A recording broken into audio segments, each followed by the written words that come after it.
Okay, we're live. Yes, Hi, we are live. Marius. Um, nice to see you. Yeah, nice to see And you. yeah, this is the live chat with Marius. I will share a little bit about Marius myself first, and then of course Marius will share about himself. That is very exciting. Very excited today to talk about water and how something that's so simple and that we take for granted actually is not that simple, or it's not what we think it is. This is I think it's very interesting.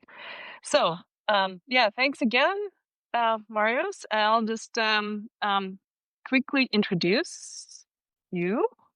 Mhm. Marius is a resilient human being with a deep interest in nature-based regeneration. He's a nature-based concept creator. He founded the agroforestry community focused on agroforestry, and agroforestry is tree-based agriculture, right? Right. And he also created the Cool City game. And why cool? We also will talk about that to inspire urban regeneration. And now he's writing a book on nature and community-led regeneration. And Marius believes that humans can have the most positive impact on the world if they choose consciously. Yes. Yeah. Yeah, thank you.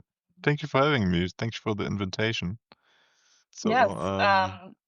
My pleasure. Yeah. So, Marius, can you maybe start with sharing a little bit about yourself and how come you're here today, creating the games and other um, projects in this regenerative space? yeah, for sure. So, yeah, I would say my foundation was laid really early. I was playing in the woods. I was playing at the creeks at my hometown in Rade vom Wald. And yeah, then this was the foundation connecting with nature there. And later on, I was working as a real estate agent in Wuppertal, in Hagen, near where I come from. And while I was doing my apprenticeship there, I was watching a video called "Regreening the Deserts" of the Lost Plateau from John D. Liu, and this had such a deep impact to me. This was a paradigm shift for me. It was yeah, I've never seen something so beautiful before, that you could actually change deserts back to fertile land, to make something what is dusty back to a green land. And yeah, then when my apprenticeship ended, I had this decision, okay, would I rather like to earn more and work for rich people, or shall I do something different, what's closer to my values? And when I was working for them, I realized, no, it's something's wrong there. So I didn't want to work for people who had values which was not in in relation with myself. And then I started a startup called Trees Are Keys. Then I went broke because I had no money anymore. I had to work again, and then when I was working 3 shifts, like in the evening, in the morning, in the night, then I once woke up and thought like, wow, Marius, you're looking like a zombie when you look in the mirror. It can't go on like this. You have to change something. And then I decided to go into the university and to study ecosystem management. This is some studies there. And yeah, I got introduced to agroforestry, so this different kind of agriculture where you put more trees on the landscapes, and was able to join a friend who was making a trip to UK, and it was so nice that I thought like, wow, more people have to think about this and have to see this, that it's possible to do a different kind of agriculture. And then I organized a trip to Great Britain also with other people, with 23 people and one dog.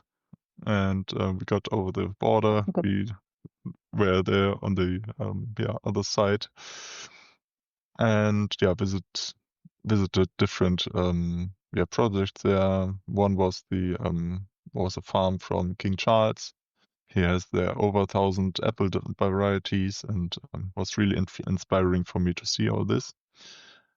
And then I came back and wanted to join, a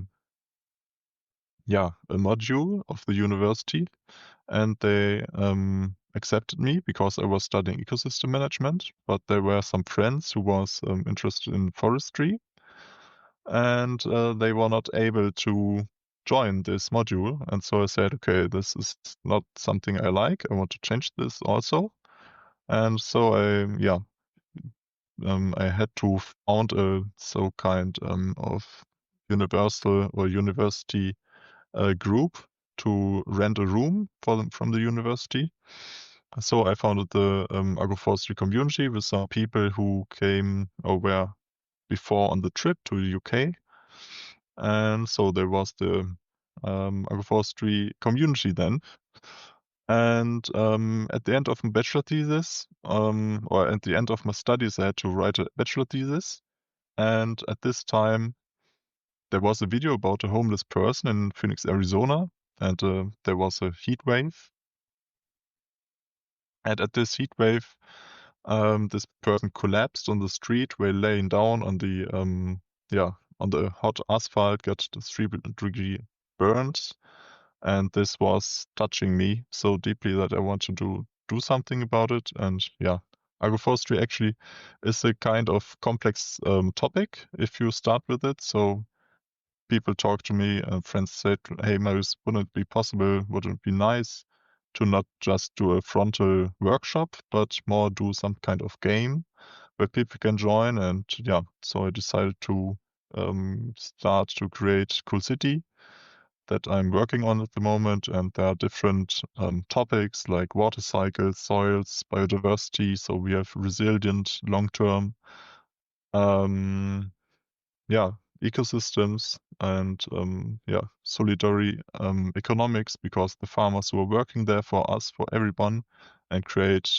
nice products and yummy food, they shall be paid fairly, I would say, for this. And yeah, other things, what are social ecological effects, they are also in this game. And the last thing I have implemented there is some kind of inner work, because I think it's not about not only about the what we work, but also how we do this and how we connect with each other, what values are connecting ourselves. Yeah, and then there's also another project. What I'm working on is to write a book where people can then start to learn what's possible with nature-based regeneration.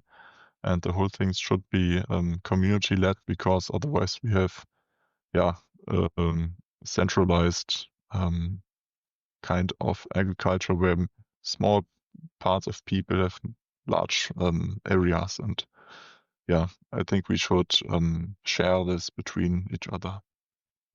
Hmm. Yeah, Yeah. something about me. So um, I just want to give a little bit of context. I met Marius on LinkedIn. Actually, I was the one who reached out because I'm very interested in everything that's related to regeneration, well, and also agroforestry. And um, and then we had a chat, and Marius said that he was writing a book, and that I volunteered to take a look at it for the any community based comment. And um, I was reading it, and I'm I'm creating a garden at the moment. My garden, well, the garden is there, but I'm like changing my garden. I'm trying to like create something that Marius talks about. But also, a lot of things came to mind as I was reading the book, because I come from Russia, and I have so much experience with agriculture, because in my Soviet childhood, actually, this is what I did. I come from a village, and I was forced to work like to plant and harvest everything to survive. Not for pleasure, not for fun, but actually because you just need potatoes. Like if you don't have them, then then you don't survive.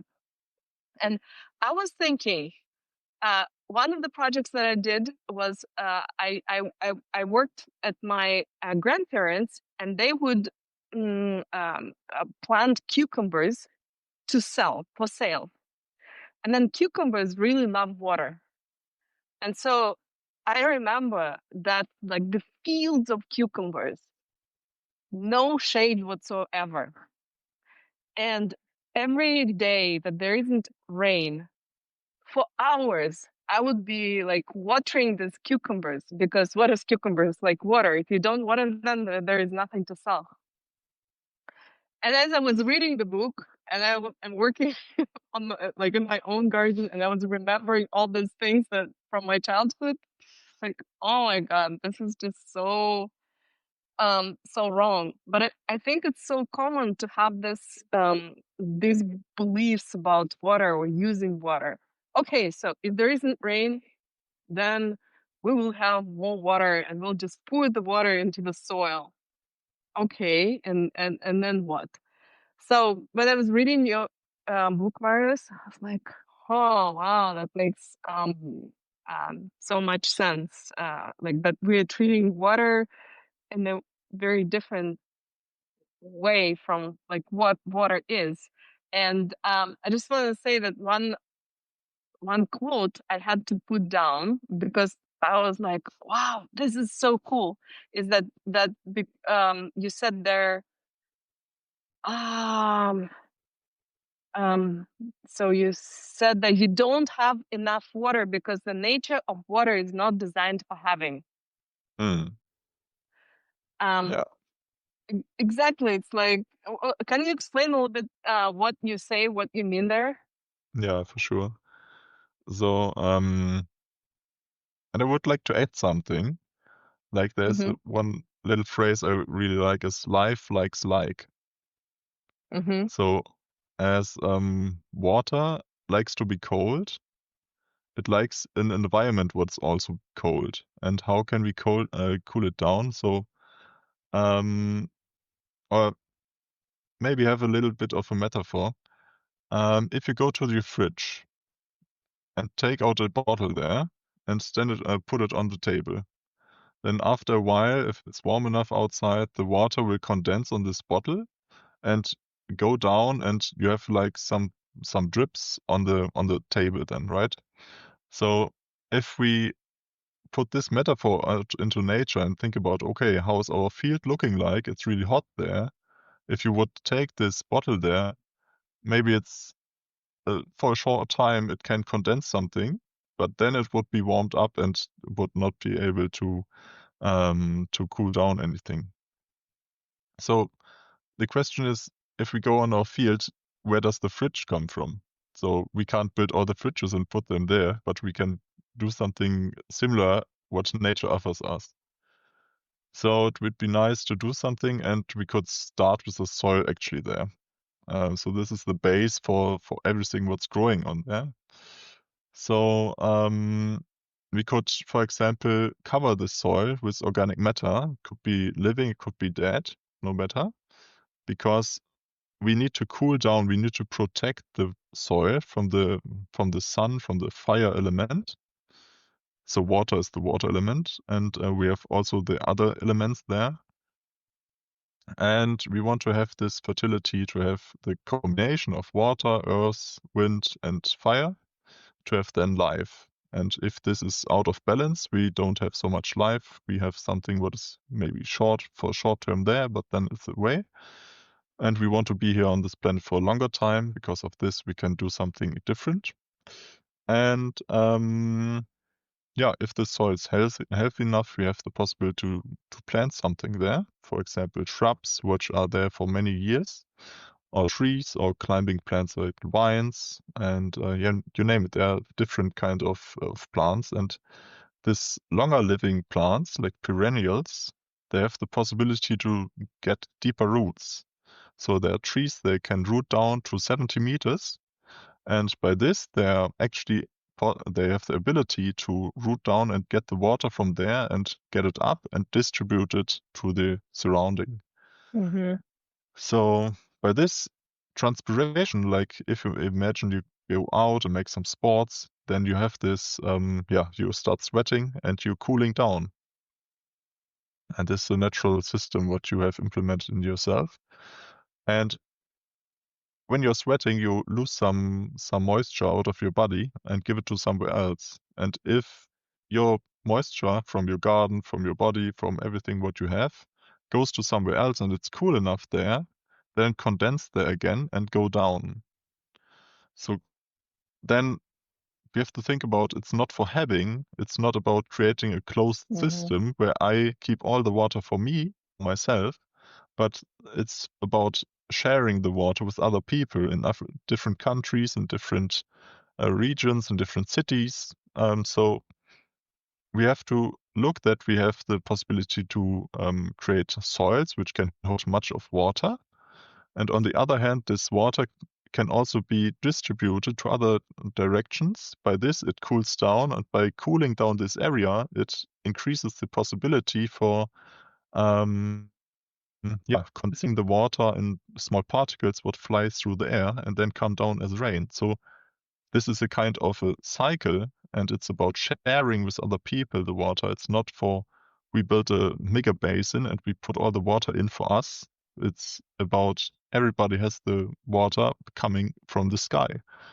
And yeah, so there's then enough water. We are living on a planet with 70% coverage of water. Can't be that we have a shortage of water on our land. It's a little bit of, yeah, craziness. Yeah. And this is just um uh, for me again it goes back this belief that we can somehow tame nature. And this is also what I have in my childhood. This was the thing because we were taught from, I don't know, kindergarten that this is, we will not wait for nature to provide. We will just kind of like take it from her. Mhm. And in the okay, in these words or other words, but I think this is the essence, and this is behind like what how we treat water or how we treat nature, right? Because we think, okay, we can control, we can hold, we can have water, but water is not for having.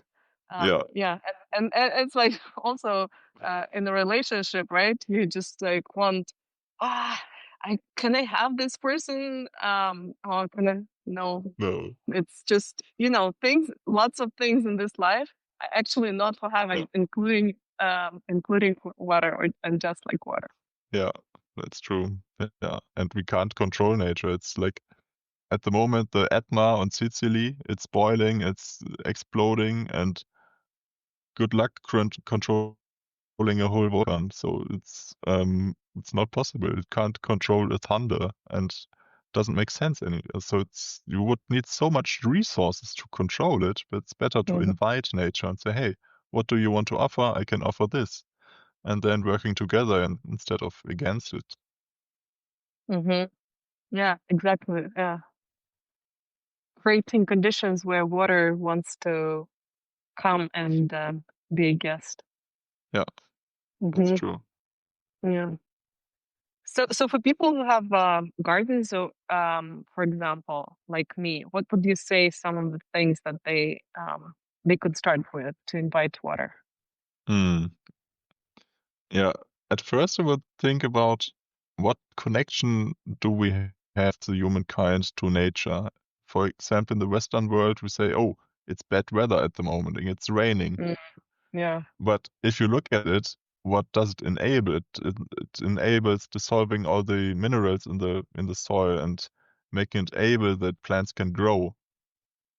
So, I mean, come on, there's sunlight, there's water, there's soil and CO2, and what you get from it is, yeah, a wonder. Like you can have an apple from the tree, you can eat it, and it serves you for a good day because you don't have yeah something that you maybe had in Russia back then that you have some hunger and you wouldn't be able to survive without these wonders all over the nature. So yeah, so that's so crazy. Maybe are you open for a little experiment? Maybe. Yeah, sure. Okay, because we could also talk about social water, I would say. Um, if water rushes fast, it's like when we have a discussion, we are in a flow and it goes through like really fast. But maybe this in our society stays like on the surface. It doesn't have the possibility to really go in. And maybe just if we allow ourselves to go slower and maybe just breathe in, let go and calm down here, you immediately feel like what's happening to your body if you listen to a person that's talking slower. Like life is only possible with water, and everything around us, be it a chair from wood or from plastic, because plastic once was oil and oil was a plant before. Hmm. What's rain then? Rain is it bad or is it a gift? And there's the question, maybe also for the people listening. Um, just think for it for 10 seconds and maybe slow down a little.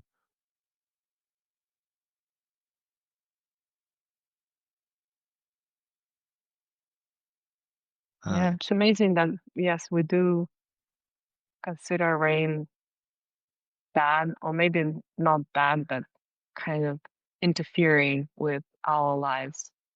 Yeah. Yeah. And yeah, we could go on for this social Hmm. waters where we are maybe. It's an interesting topic, I would say, but could be another podcast also, and maybe get up the speed a little bit more to get into the flow we have been before. It's also nice. Doesn't we have to slow every time, every second, but there's also the possibility that we can do this. And I think in times of artificial intelligence and stuff, where things increase every day, every second, we also can remind ourselves, okay, it's actually possible to also go slow and go into a different relationship there. To yeah, come back to a question. Um, I think if we are able to yeah, to reflect on water, then we can do something about it and go into a relationship with water is maybe spending some time with it. Like if you want to get closer to a friend of you, you spend time with him, you talk to him, Hmm. and you don't go to your shower maybe and say, "Hello, shower, how are you today?" But when it's raining these days, just sitting next to the window and look how the rain is falling and what's happening there. Or look at your hand. Your whole body is up to 80%. It's with water. It's full of water and connecting this with different other natural structures like leaves or Hmm. how water is moving. I think there are yeah, many parallels what you can look at. So building up the relationship at first, I think this is one of the first steps for doing something different in your own garden. Yeah. Yeah. And something else comes to mind now that you're saying that also we are water, of course. And Hmm. I heard this definition through this well, from someone, but it's that we are breathing sacks of water, humans. Yeah, it's true. Yeah. So exactly, it takes to connect Hmm. and to appreciate the water that you are. Hmm. And also the best way to learn about water really is by experiencing. Like for me in my garden, I started to implement some of the things that you write about, like putting some rocks in, or bringing some little wood logs and like creating um, uh, things there that could slow the water. Um, yeah, but also just watching the rain and Mhm. how it affects the plants, where the water goes, because I started noticing that it's not an even surface. I didn't notice it before. So Mm. yeah, makes a lot of sense. Yeah. Yeah, nice that idea. Um, yeah, Marius, and now before we'll go on for 5 minutes or so, but for your book on community-led regeneration, Mhm. so it's can you just share a couple of words? Who is it for, and what is it about? Ah, sure. Um, so I think it's for people who are maybe searching for something different. Like, um, they may be in a way in a situation at the moment where they think, okay, world is going crazy.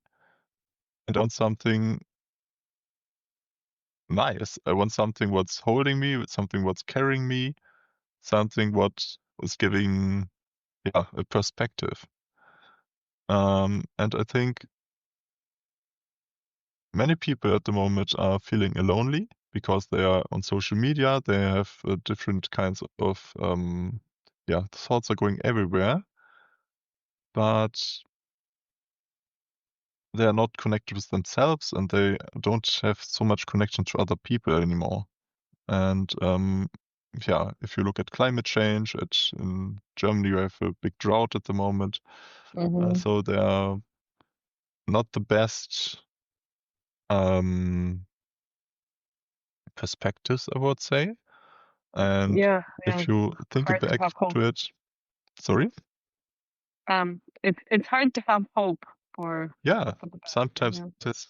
Hmm. And actually, there are possibilities to invite water, to use the earth you have around, something what has been there for millions of years, and it's what's something what is stable and can give some perspective to go to a, yeah, permanent culture, like permaculture, but I think many people combine permaculture with um, yeah, digging some parts of animals somewhere in the field and don't know what's happening there. It's a magic, but I think it's something so fundamental, normal thing that we have, yeah, a nature what we connect with, and we are still nature. So we can, yeah, discover through this book what's possible, how we can create water cycles again, how we can have this biodiversity, and yeah, create better conditions for yeah, large places on the earth. And thinking about, okay, what would happen if everybody in every coast would make this, would do this, and bring the water back from the sea into inland and regreening whole. So at the moment in Germany, we don't have this big deserts, but other parts, maybe in Morocco, in Oman, we have this coast, we have this large mountains near to the coast where water is rising up. When water is rising up, it cools down naturally. And if you also have water retention structures, what are structures to keep the water when it's a little bit raining there to infiltrate. And when there are some seeds also, it can be possible that the seeds are sprouting. And by this, it's possible to then have an upward spiral because you have more plants. As we said before, they create this fridge and cooling down the stuff. The water's falling more, creating more life, and yeah, it goes on and on. But we as humans, we had the, yeah, a longer history, I would say, over 10,000 of years, where we said, okay, we want to own the nature. Mm-hmm. And then we created like big herds and killed the natural hunters of the animals. And this made the natural hunters go away.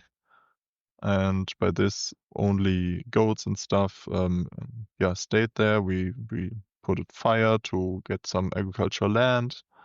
And now we can also we can go into our consciousness again and say, okay, do we really want this? Do we want this direction, or do we want to maybe stop, maybe be sad and say, okay, what did we do actually?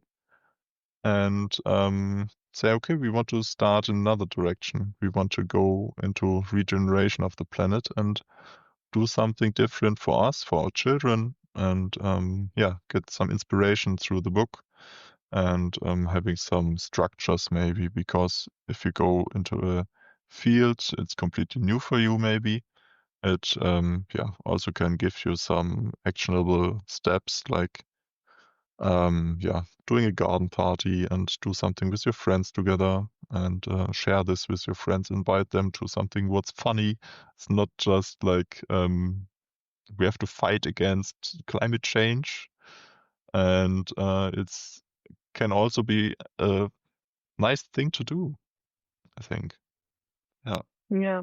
Well, from my own experience, having done so many things related to self-development and self-development, I don't think there is anything uh, comparable in self-development or in kind of like recovering from something, from stress or from traumatic events that a lot of people are trying to do right now. Mm. There is nothing, I think, more powerful than doing it through creating or helping new life to grow and creating a space where um, life just is, and life is attracting life and is attracting water. And yeah, I think it's just, if not for a greater good, it's a very selfish um, thing to do, just Yeah, like to create life, because it changes it changes so many things. Yeah. yeah, yeah. Mhm. Of course, ego is also a kind of, it's okay somehow, but taking all the water for yourself, it's not good. But maybe at the beginning your tree needs a little bit of water and you get it somewhere from, but we are looking for some systems which are there in the long term and don't need water after 5 years anymore. If we have Mhm. some deep rooting plants, not just having the potatoes where you have to put the water to, but also having some shelter trees, and they also have the possibility to get nitrogen out of the air and provide it through the roots. And so you have all this symbiotic effects there. And if you don't use it, you have to buy some fertilizer from somewhere Mhm. and um, yeah, just slow down, look what's already there. So it's possible. Yeah. Yeah, exactly. Help like life come to this place and then keep Mhm. sustaining itself. Yeah, that's Yeah. right. Yeah. Yeah. Cool. Well, thank you, Marius. It was a lot of fun. Then to conclude, can you share how people can find you or learn more about your projects? Yeah, actually, so I have this cool city game and the agroforestry community where people exchange on the topic of agroforestry, but it's a German community at the moment. I don't know how many people are looking who are German on your channel. And you inspired me to also start a Substack, and my Substack will be Marius Green Deserts. And if you want to learn more and want to read the book when it's ready, then just feel free. I will write something there. You can subscribe on this channel. Do you call it channel on Substack? I don't know. So I'm completely new. Channel profile. Yeah, I think you can Okay. call it anything that. Okay. Yeah. Yeah. So thank you to you. that Yeah. I was able to join here, and thank you for this conversation. Thank you for the invitation. Yeah, that was a nice chat. Thank you, Marius. And yeah, I'll share the links that you mentioned also Okay. for this episode. Hmm. Okay, then yeah, see you. See you. Bye bye. Bye.